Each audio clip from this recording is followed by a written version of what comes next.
Il consigliere comunale del PD di Agrigento e candidato sindaco ad Agrigento Giuseppe Arnone interviene a seguito della vittoria di Ferrandelli alle primarie a Palermo e su un documento che lo stesso Arnone ha diffuso all'assemblea dell'Asso Stampa che si è svolta ieri ad Agrigento. I testi integrali dei due interventi di Arnone sono pubblicati sul sito internet teleacras.com. Adesso l'intervista autoprodotta dell'avvocato Giuseppe Arnone. Che la gente deve capire che cosa è il giornalismo agrigentino o quantomeno cosa sono ambi settori del giornalismo agrigentino.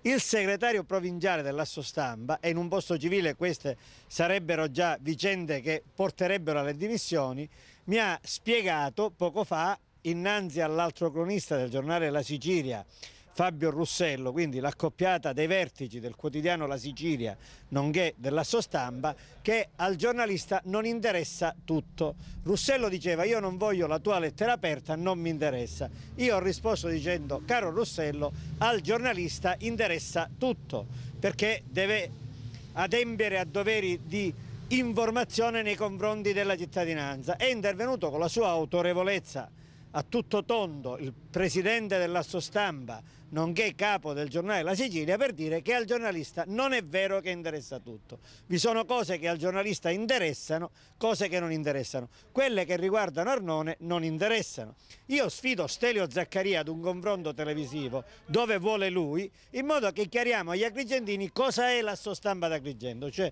un'organizzazione che parla, e andiamo alla lettera che sto distribuendo, di rispetto delle norme deontologiche, restituire dignità e autorevolezza alla professione, e poi teorizza che a lui come giornalista importante agrigentino vi sono alcuni eventi pubblici che non interessano e quindi evidentemente li censura come li censura, e altri eventi che invece interessano e li promuove. Ma questa non è informazione, questo è il famoso paladinaggio, questo è offendere la dignità di una città e dei cittadini, questo è offendere il diritto costituzionalmente garantito all'informazione.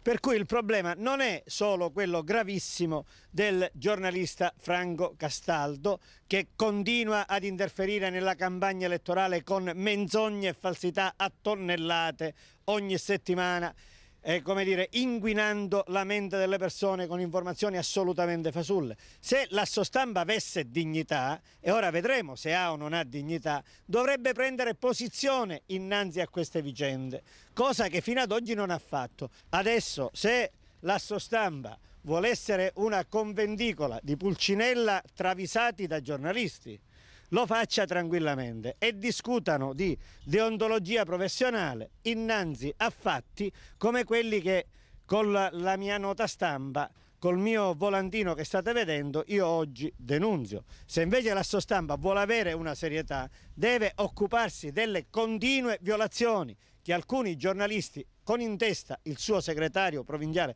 Zaccaria, pongono in essere relativamente alla libertà di stampa e al diritto di informazione degli agrigentini. Io denunzio un quadro assolutamente allarmante. Vi sono siti, Grandangolo, la Valle dei Templi, dove si danno notizia di tutti gli attacchi contro Giuseppe Arnone, non si dà minimamente notizia delle repliche di Arnone. Addirittura, se vi è una polemica aperta ad Arnone, non si dà la notizia che Arnone ha aperto la polemica, e si dà invece la notizia della risposta che gli avversari di Arnone danno ad Arnone. Tutto questo è calpestare come uva da mosto la deontologia professionale. Agrigento Flash si muove pure in questa logica. Ho mostrato in una mia trasmissione televisiva la pagina politica del sito agrigentino Agrigento Flash, dove 10 notizie di politica erano così articolate: 3 riguardavano Epolis, vi è un rapporto particolare evidentemente tra Agrigento Flash ed Epolis, e 2 Lillo Miccichè. Le altre 5 altre persone di Arnone assolutamente neanche una parola.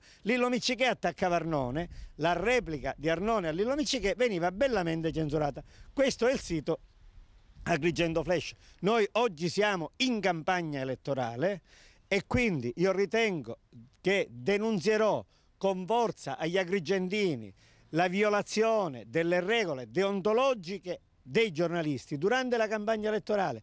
Proprio ieri il giornale La Sicilia fa un pezzo sulla vicenda che nasce dal mio comunicato stampa, dalla mia informativa sulle opere pubbliche bloccate relative a opere idriche e opere fognarie in provincia di Agrigento, io non vengo minimamente citato. Questo non è giornalismo, questa è disinformazione, questa è scorrettezza contro regole elementari della democrazia.